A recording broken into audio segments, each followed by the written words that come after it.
Quand on vous dit qu'en islam, la femme, c'est un trésor, il y a beaucoup de personnes qui sont étonnées quand ils entendent que le 50-50, c'est pas chez les musulmans en vérité.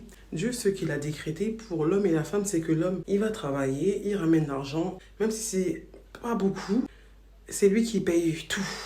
La femme, elle peut venir l'aider. Mais ça, en fait, c'est une option si la femme, elle veut. Parce que Dieu, il nous a permis de travailler, mais de garder aussi notre argent.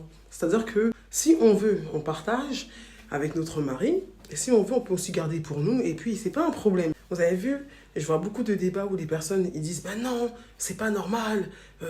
Pourquoi elles veulent qu'on paye tout et tout? Mais et ce qui me fait rire, c'est quoi? C'est que quand on parle de la femme qui porte le voile, de la femme musulmane, on dit, voilà, elle souffre. Non, notre mari doit tout payer.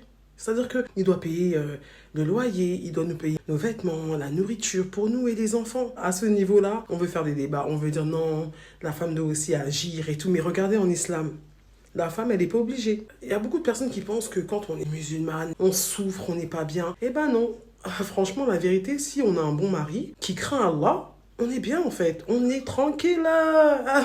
Il n'y a pas de débat en fait. En plus, j'allais oublier une chose.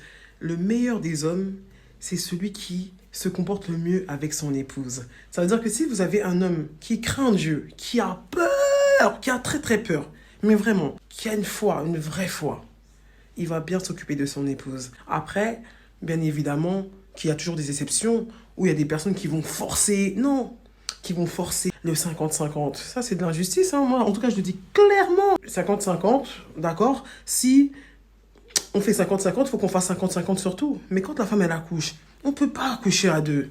On ne peut pas accoucher à deux, c'est impossible. Dieu, il a bien réparti les rôles.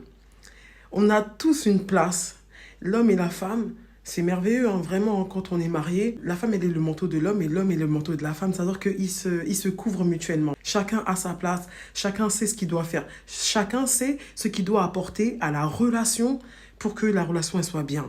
Voilà, et je reviens sur ça. Quand on a un homme vraiment qui craint Dieu, donc qui a le meilleur des comportements et qui fait ce qu'il peut. Ça peut être un petit salaire et on fait avec le petit salaire. La femme doit accepter le petit salaire. Oui, parce que il part, déjà il sort, il va travailler, il faut respecter ce qu'il ramène, vraiment. Et il faut vivre avec les moyens du bord, avec ce qu'on a. Voilà. C'est simple en vérité, mais bon. Je sais pas pourquoi l'être humain veut faire des débats quand Dieu a déjà décidé une chose. Ouais, c'est comment? Après, c'est vrai qu'il y a beaucoup qui ne comprendront pas, mais quand on ne comprend pas l'islam, on ne peut pas comprendre cette chose-là, mais c'est déjà décidé. Et pas que depuis que le prophète Mohammed existe, parce que les livres avant le Coran, c'est la parole de Dieu. Ce sont les livres de Dieu. Et jamais dans un livre j'ai vu où, par exemple, on va dire Abraham, par exemple, alayhi salam, il avait dit à sa femme, on fait 50-50. Non, non, non. Ça s'est jamais passé comme ça. Dieu n'a pas changé sa parole. Ça a toujours été comme ça. L'homme, il doit aller travailler. Il ramène l'argent à la maison. La femme, elle gère aussi cet argent-là dans le sens que si elle doit aller faire des courses, tout ça et tout. Et puis, ils répartissent l'argent pour que la famille puisse vivre dans de meilleures conditions à leur niveau. C'est-à-dire que ça peut être petit, moyen, beaucoup. La femme, elle accepte parce qu'elle voit que son mari, il fait ça. Et voilà, on ne peut pas tous être riches. Et parfois, la pauvreté, comment vous dire? Quand on est pauvre, on peut être aussi riche. Parce que la richesse, ce n'est pas forcément l'argent. Ce n'est pas forcément financier. Que la paix soit sur vous.